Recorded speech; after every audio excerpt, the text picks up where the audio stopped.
कुणीही पक्षाची विसंगत भूमिका घेऊ नये, जातीयवादी वक्तव्य करू नये. वरळी डोममधील बैठकीत अजितदादांकडून संग्राम जगतापांची कान उघडली. प्रकृतीच्या कारणास्तव बाबासाहेब पाटलांचा गोंदिया जिल्हा पालकमंत्री पदाचा राजीनामा. अलीकडेच बाबासाहेब पाटलांच्या गुडघ्यावर शस्त्रक्रिया. इंद्रनील नाईक गोंदियाचे नवे पालकमंत्री असण्याची शक्यता.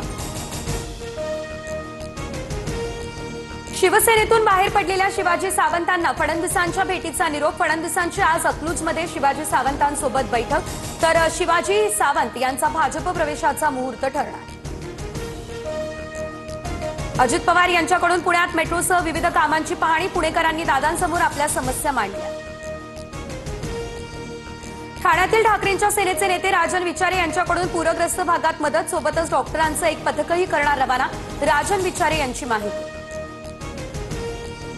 उद्धव ठाकरेंच्या हस्ते मनसेच्या दीपोत्सवाचं उद्घाटन होणार. तर 17 ऑक्टोबरला संध्याकाळी 6:30 वाजता उद्घाटनाचा सोहळा. निमंत्रण पत्रिका आली समोर.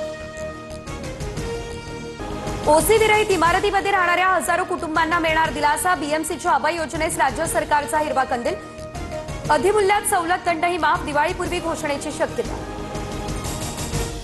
पायाभूत कामांसाठी डोंबिवली स्थानकात आज विशेष ब्लॉक. रात्री 12:30 ते मध्यरात्री 3:20 ब्लॉक कालावधीमध्ये लांब पल्ल्याच्या रेल्वेचं वेळापत्रक मात्र कोलमडलं.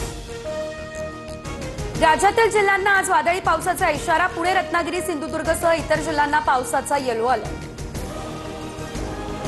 सोनम वांगचूक प्रकरणी आज सुप्रीम कोर्टात सुनावणी. सोनम वांगचूक यांची अटक बेकायदेशीर, पत्नीची याचिका.